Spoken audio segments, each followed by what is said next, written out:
Hi guys, in previous part we've ended up with our little API and now it's time to think about some front-end kind of view in order to interact with our database in a more user convenient way rather than just to see this raw JSON format over here.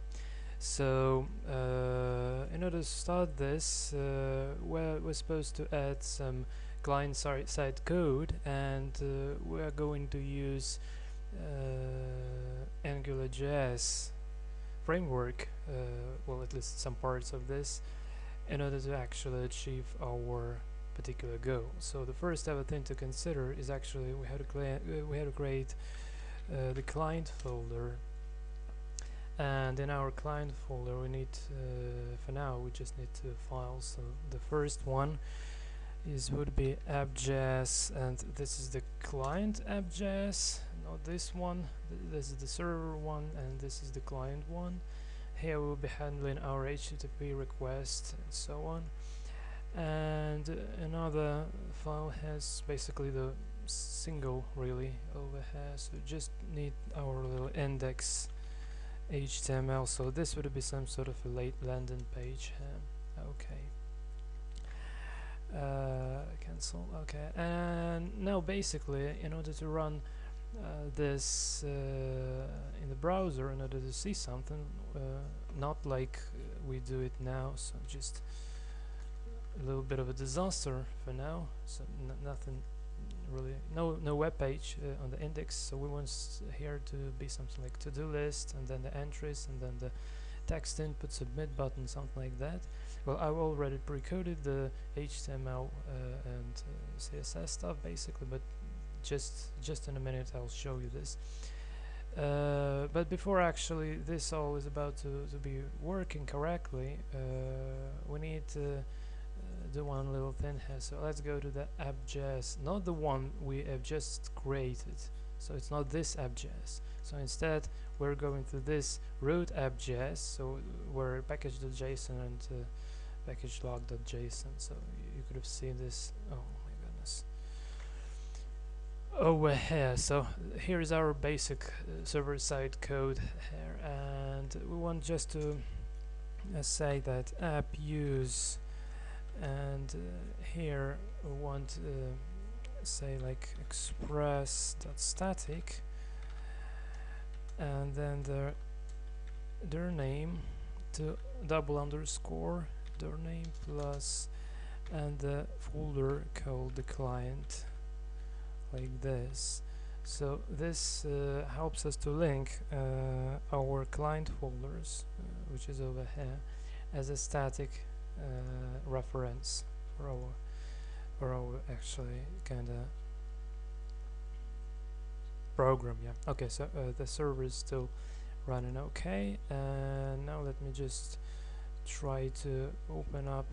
So we don't need this anymore, actually, and let me just reload this. I just go to the part 5. Was it here? Okay. So just close. So I go to the client and now index HTML and just try to print something here, just in order to see that everything is kind of working correctly.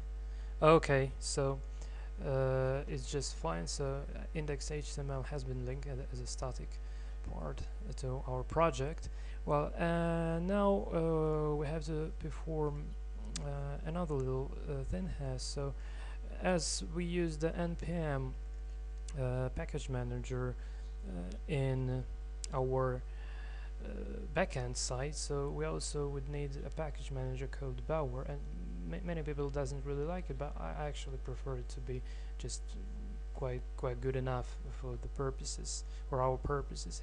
So I just go to the client folder and open the terminal here, and I have already this installed, but just to show you, so well, maybe sudo would be needed just to make it sure everything works fine.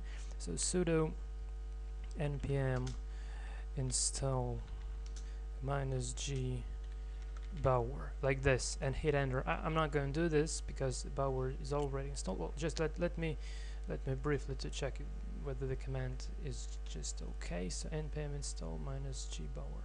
Okay, this is just fine now. Okay, so I just close this, and this precoded index. Okay, so as far as you have actually done this installation, then the thing we need would actually, using the Bower package manager, we're supposed to install our front end kind of library. So we say Bower install, and here we would need Angular, then Angular root in order to handle our roots, and then the bootstrap. Just in a minute I'll tell you what is the bootstrap actually, and jQuery also. Okay, and I hit enter, and the installation should have kind of run now. Okay, and it runs, and as far as it's been installed, whoa, package Angular roots not found. I really wonder why. Okay, let me just Angular roots install. Oh, Angular root, I'm sorry for this.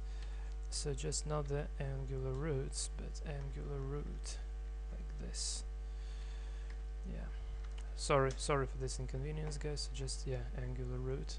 Not really that familiar with the names of the packages, unfortunately. Okay, now it seems to be just kind of fine. Okay, and just a few words about what is the bootstrap and what is the Angular. So Angular is a kind of big framework for front end, and it's extremely complicated. Just to give you an idea of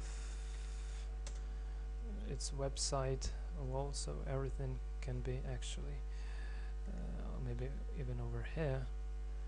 So many documentations and things about this framework. We're going to using this really tiny little bit, so no TypeScript involved, which is quite default for the Angular. We would be just using just the very basics of the handling our roots. And another thing is actually a site called Bootstrap, and here you have such nice predefined kind of sort of